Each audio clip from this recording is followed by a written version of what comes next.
Hello दोस्तों भारतीय संस्कृति की विशालता और वैज्ञानिकता इतनी विशाल है कि इतिहास जब भी अपने आप को दोहराता है तो भारतीय विज्ञान और संस्कृति पर ही अटकता है, चाहे वो पहला परमाणु परीक्षण ही क्यों ना हो जो आज सच साबित हुआ है। दोस्तों, आज के इस वीडियो में हम बात करने वाले हैं पौराणिक वर्णित शस्त्र ब्रह्मास्त्र के बारे में। वो इतना शक्तिशाली था कि देवी देवता भी इससे कांपते थे। दोस्तों, दुनिया का पहला परमाणु बम संभवतः अश्वत्थामा ने छोड़ा था। आधुनिक काल में जे रॉबर्ट ओपेनहाइमर ने गीता और महाभारत का गहन अध्ययन करने के बाद महाभारत में बताए गए ब्रह्मास्त्र की संहारक क्षमता पर शोध किया और अपने मिशन को नाम दिया ट्रिनिटी यानी कि त्रिदेव। रॉबर्ट के नेतृत्व में वैज्ञानिकों की एक टीम ने ये कार्य किया और इसका पहला परीक्षण किया गया। शोध कार्य के बाद विदेशी वैज्ञानिक मानते हैं कि वास्तव में महाभारत में परमाणु बम का प्रयोग हुआ था। प्राचीन भारत में भी ब्रह्मास्त्र के प्रयोग किए जाने का वर्णन मिलता है। रामायण में भी मेघनाद से युद्ध हेतु लक्ष्मण ने जब ब्रह्मास्त्र का प्रयोग करना चाहा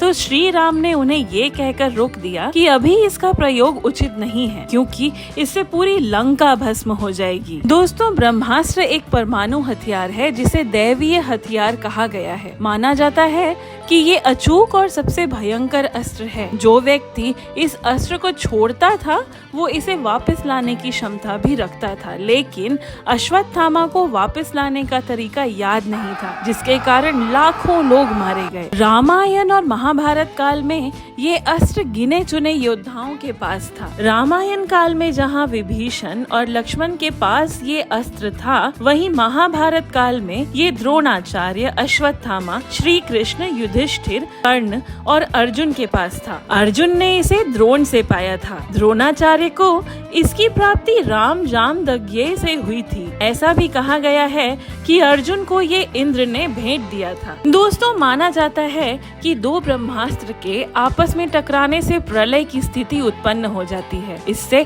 समस्त पृथ्वी के समाप्त होने का भय रहता है। महाभारत में सौप्तिक पर्व के अध्याय 13 से 15 तक ब्रह्मास्त्र के परिणाम दिए गए हैं। वेद पुराणों आदि में वर्णन मिलता है कि जगत पिता भगवान ब्रह्मा ने दैत्यों के नाश हेतु ब्रह्मास्त्र की उत्पत्ति की। ब्रह्मास्त्र का अर्थ होता है ब्रह्म अर्थात ईश्वर का अस्त्र। प्राचीन काल में शस्त्रों से ज्यादा संहारक होते थे अस्त्र। शस्त्र तो धातुओं से निर्मित होते थे, लेकिन अस्त्र को निर्मित करने की विद्या अलग ही थी। ब्रह्मास्त्र देवी और देवताओं के पास ही हुआ करते थे। प्रत्येक देवी देवता के पास उनकी विशेषता के अनुसार अस्त्र होता था। देवताओं ने सबसे पहले गंधर्वों को इस अस्त्र को प्रदान किया, बाद में ये इंसानों ने हासिल किया। दोस्तों, आज मैं आपके सामने कुछ ऐसे तथ्य रखने जा रही हूँ जिससे ये संकेत मिलते हैं कि प्राचीन काल में ब्रह्मास्त्र या परमाणु जैसे अस्त्रों का प्रयोग हुआ होगा। पहला तथ्य, सिंधु घाटी में हुए अनुसंधान में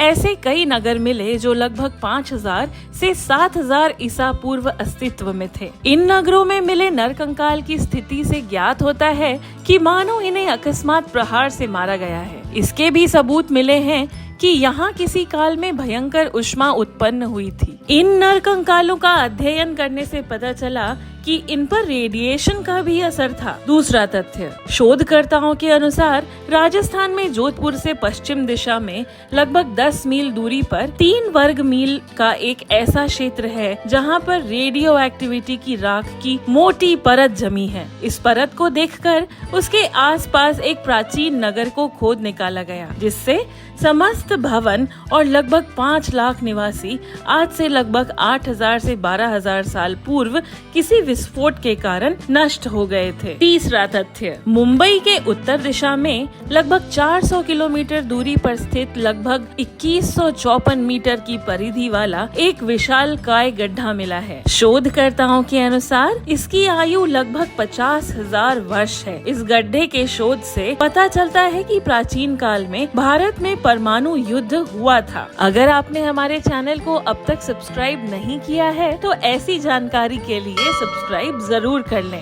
दोस्तों, हमारे वीडियोस अपने दोस्तों और रिश्तेदारों से शेयर जरूर करिएगा। धन्यवाद। जय हिंद, जय भारत।